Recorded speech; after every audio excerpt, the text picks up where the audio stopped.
आजची महत्त्वाची बातमी. पंतप्रधान नरेंद्र मोदी यांच्या टीकेला जयंत पाटलांनी प्रत्युत्तर दिलंय. पवार साहेब भारताचा, विशेषतः महाराष्ट्राचा आत्मा असल्याचं त्यांनी म्हटलं आहे. मतमोजणीनंतर शरद पवार महाराष्ट्राचा आत्मा असल्याचं कळेल असंही त्यांनी सांगितलं. संजय राऊत यांनी सुद्धा नरेंद्र मोदींच्या टीकेला प्रत्युत्तर दिलेलं आहे. हमारे यहाँ कहते हैं कि कुछ भटकती आत्माएं होती है, जिनकी इच्छाएं पूरी नहीं होती, जिनके सपने अधूरे रह जाते हैं, वो आत्माएं भटकती रहती हैं और फिर खुद का नहीं हुआ तो औरों का भी बिगाड़ने में उनको मजा आता है. ये आत्मा कुछ भी कर देती है. वो अपनी पार्टी में भी ऐसा ही करते हैं और ये आत्मा ऐसा करती है, परिवार में भी कर देती है.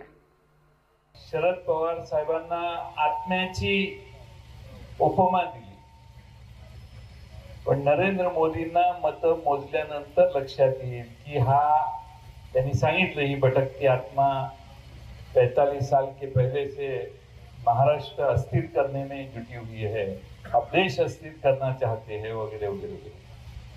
पण ज्या दिवशी मतं मोजतील त्यावेळी नरेंद्र मोदींना कळेल की ही भटकती आत्मा नाहीये, ही भारतातली आणि खास करून महाराष्ट्राची आत्मा आहे. महाराष्ट्राचा आत्मा म्हणून शरद पवारांच्याकडे आज सगळा उभा महाराष्ट्र बघतो.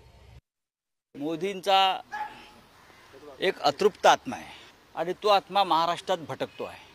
आणि हा आत्मा जेव्हा भटकतोय, असे अनेक आत्मे महाराष्ट्रात 450 वर्षापासून भटकत आहेत. औरंगजेबाचा आत्मा, अफजल खानाचा आत्मा, जे महाराष्ट्राचे शत्रू आहेत, जे मराठी माणसाचे शत्रू आहेत, ज्यांना महाराष्ट्रानं गाडलं आहे, अशा सगळ्यांचे आत्मे महाराष्ट्रामध्ये गेल्या 400 वर्षापासून भटकत आहेत.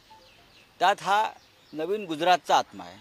आणि हे आत्मे जरी महाराष्ट्रात भटकत असले आणि त्या आत्म्यांकडून काहीही वक्तव्य होत असली तरी अशा भुताटकीच्या वक्तव्यांना महाराष्ट्र जुमानत.